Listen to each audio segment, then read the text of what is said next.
আমি আপনারা সকল মানুষ কিন্তু ফুলসিরাতের ব্রিজ কিন্তু পার হতে হবে। আল্লাহর নবী বিশ্ব নবী রাহমাতুল লিল আলামিন কিন্তু বলিয়া গেছেন, হে আমার উম্মতরা, তোমরা যদি ফুলসিরাতের ব্রিজ পার হতে যাও, তোমরা 5 ওয়াক্ত নামাজের পর এই দোয়াটুকু পড়বা, তাহলে আল্লাহ রাব্বুল আলামিন আল্লাহ তাআলার কুদরতে ফুলসিরাতের ব্রিজকে তোমাদের জন্য সহজ করে দিবেন। ও মুসলমান ভাই, তুমি মুমিন হও, তুমি কাফের হও, তুমি মুশরিক হও, ফাসিক হও, যে মানুষ হও না কেন, সকল প্রকার মানুষকে কিন্তু আল্লাহ রাব্বুল আলামিনের সেই আগুনের ব্রিজ কিন্তু বানাতে হবে। নিচে দেখবে আগুন, মানুষগুলো হিমশিম খেয়ে যাবে। যারা মুত্তাকি হবে তারা কিন্তু আল্লাহ রাব্বুল আলামিনের রহমতে বিজলির নেই, বিদ্যুতের নেই, ফুলসিরাতের বীজগুলো পান হয়ে যাইবে।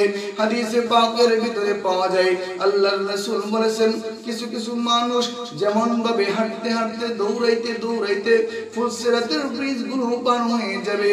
আর কিছু কিছু রিওয়ায়াত এমন পাওয়া যায়, যেমন ভাবে ঘোড়ার পিঠে ওঠার পর ঘোড়া যেমন ভাবে দৌড়াইতে থাকে, এমনি ভাবে ঘোড়ার উপর চরণ হইয়া যেমন ভাবে একটা মানুষ দুর্গতিতে পার হয়ে যায়, এমনি ভাবে কিছু মানুষের ঈমানের কারণে ঘোড়ার নেই পার হয়ে যাইবে।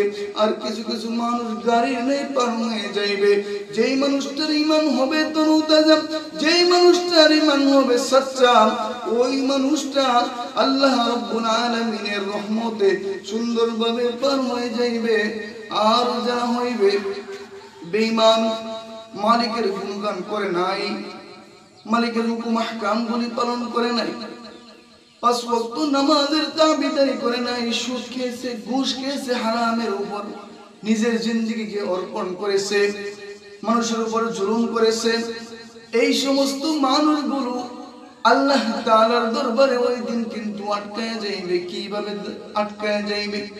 নিচে থাকবে আগুন, আর উপর দিক দিয়ে চিকন একটি ব্রিজ তার জন্য নির্মাণ হইবে।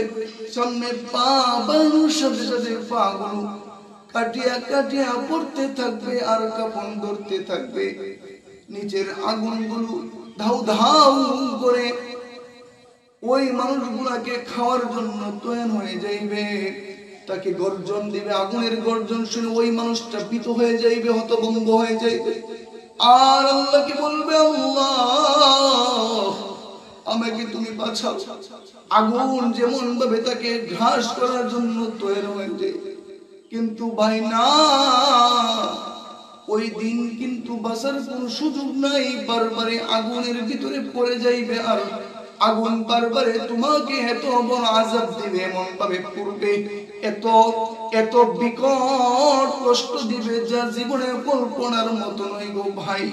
এই কারণে আসো, ফুলসিরাতের ব্রিজ যদি তুমি আমি পার হইতে চাই, আল্লাহর নবী যে দোয়াটুকু শিখিয়েছিলেন, দোয়াটি হলো এই, রব্বানা আতমিম লানা নূরানা ওয়াগফির লানা ইন্নাকা আলা কুল্লি শাইইন কাদির। এই দোয়াটুকু ইনশাআল্লাহ আমি আপনি পড়ব। আল্লাহ রাব্বুল আলামিন যেন আমাদের সকল মানুষগুলোকে ফুলসিরাতের ব্রিজটা যেন সহজ করে দেয়, অন্ধকার কবরটা যেন সহজ করে দেয়, আলমে বরজখ যেন আল্লাহ রাব্বুল আলামিন সহজ করে দেয়।